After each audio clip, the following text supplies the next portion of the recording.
सबसे पहले तो कुछ सवाल ऐसे हैं जिसका जवाब देना बांग्लादेश की सरकार के लिए बहुत मुश्किल है। पहला सवाल यह है कि बांग्लादेश में तख्ता पलट का कारण क्या है। आखिर क्यों बांग्लादेश की जनता हर बार अपनी सरकार के खिलाफ आगजनी और विरोध प्रदर्शन करते नजर आती है। आज इस पे ही चर्चा करेंगे। नमस्कार, मैं नेहा और आप देख रहे हैं न्यू इंडिया न्यूज नेटवर्क। देखिए, 2024 शेख हसीना के लिए मनहूसियत भरा रहा। जिस साल ने उनसे उनका सब कुछ छीन लिया।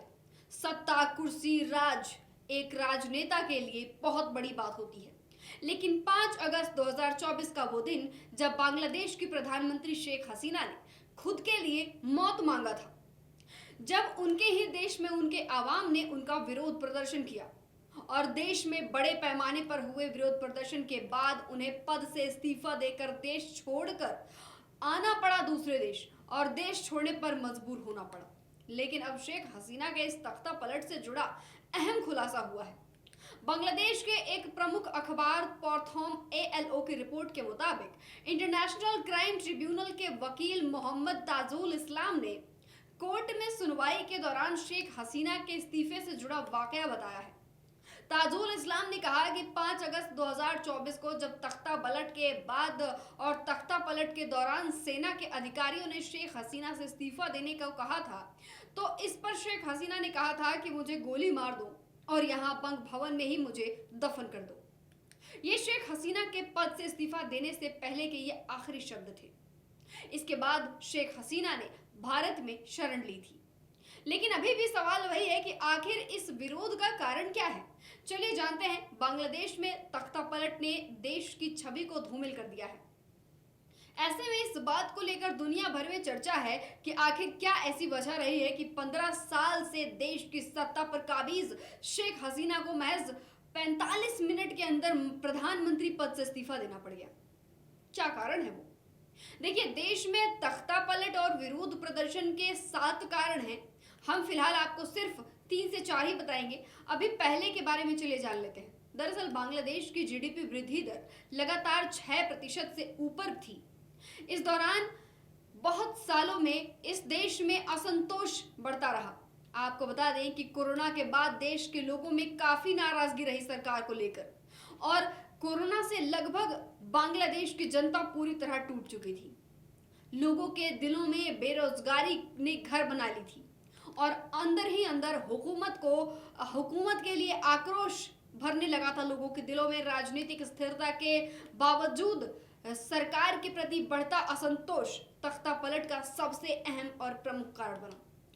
देश के नागरिकों की नाराजगी इतनी बढ़ी कि आर्थिक प्रगति और राजनीतिक अस्थिरता के बावजूद तख्ता पलट हो गया। चलिए अब दूसरे कारण के बारे में जान लेते हैं। बांग्लादेश की हुकूमत को मिटाने का एक अहम कारण जातिवाद भी रहा। जातिवाद भी बना, जी हाँ, यानी कि धार्मिक ध्रुवीकरण की वजह से ही हुकूमत के प्रति विरोध बढ़ने लगा। राजनीतिक अस्थिरता बढ़ने लगी। इस दौरान सरकार पर धार्मिक अल्पसंख्यकों के साथ भेदभाव करने के आरोप लगे। सोने पर सुहागा तब और हो गया जब विपक्ष ने आग में घी डालने का काम किया। देखिए, पहले से ही सरकार के लिए लोगों के मन में अलग भावना थी। जातिवाद का एक जो जड़ था वो लोगों के मन में बैठा हुआ था कि सरकार हमारे साथ जातिवाद कर रही है और तख्ता पलट करना था। लेकिन विपक्ष ने और भड़का दिया जब विपक्ष ने तख्ता पलट के लिए उकसाना शुरू कर दिया। जनता में आक्रोश बढ़ता चला गया। तख्ता पलट की मांग जोर पकड़ने लगी। धर्म को लेकर जनता में बढ़ती असहमति ने सरकार को कमजोर बना दिया और गिरने पर मजबूर कर दिया, और इसका फायदा इस दौरान विपक्ष ने जमकर उठाया।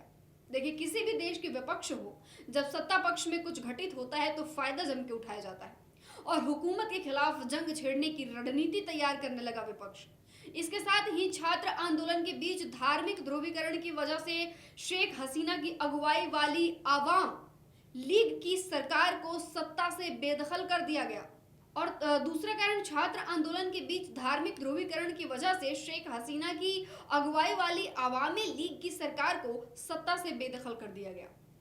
अब चलिए तीसरे पे नजर डालते हैं, और तीसरा कारण ये रहा कि कोर्ट के फैसले से देश में बढ़ा असंतोष। अब वो फैसला क्या था, इस पे भी बात करेंगे। असंतोष तो बढ़ा। आपको बता दें कि सुप्रीम कोर्ट ने स्वतंत्रता सेनानियों के परिवार को दिए गए आरक्षण को खत्म करने का आदेश दे दिया। इसके साथ ही दूसरे आरक्षण कोड को भी खत्म कर दिया गया। इससे जनता में भारी नाराजगी फैल गई। अब अगर बात करें वर्तमान स्थिति की बांग्लादेश में, तो बस यूनुस की अंतरिम सरकार अभी भी जनता के बीच कार्यरत है और अब यूनुस सरकार भी जनता के रडार पे है, क्योंकि विरोध अभी भी रुका नहीं है। जब यूनुस आए थे तो उन्होंने चुनाव की बात की थी, लेकिन ऐसा कुछ सामने नहीं आया, चुनाव के आसार दिखाई नहीं दे रहे हैं। आपको बता दें, मोहम्मद यूनुस सरकार को अंतरिम सरकार का मुखिया बनाया गया था। वह कुछ ही महीनों के लिए अंतरिम सरकार के प्रमुख बने थे, जब वहां की मौजूदा प्रधानमंत्री जब उन्होंने वहां से इस्तीफा दिया था शेख हसीना ने, तो इनको ही बनाया गया था। दावा किया गया था कि अगले कुछ महीनों में चुनाव कराया जाएगा, लेकिन अभी तक चुनाव के कोई आसार नजर नहीं आ रहे हैं। अब ऐसे में यूनुस सरकार को लेके जो विरोध प्रदर्शन जारी है वहां पे, और सत्ता पक्ष की सरकार जिस तरीके से इस वक्त मजबूर है, कहीं ना कहीं ये जो बांग्लादेश की हालत है वो किसी से छिपे नहीं है। और आपको बताते चलें कि यूनुस सरकार लगातार इस बात का खामियाजा भुगत तो रही है, लेकिन उनका कहना है कि इस पे भारत की रणनीति है। भारत जो चाह रहा है वो करवा रहा है, यानी कि उनके देश में जो फूट डली है, उनके देश के युवा, उनके देश के उपद्रवी जो धरना प्रदर्शन कर रहे हैं, इसका ठिकरा उन्होंने भारत पे फोड़ा है।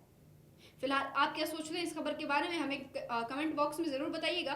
फिलहाल के लिए बस इतना ही। जुड़े रहिए हमारे साथ, देखते रहिए न्यू इंडिया न्यूज नेटवर्क।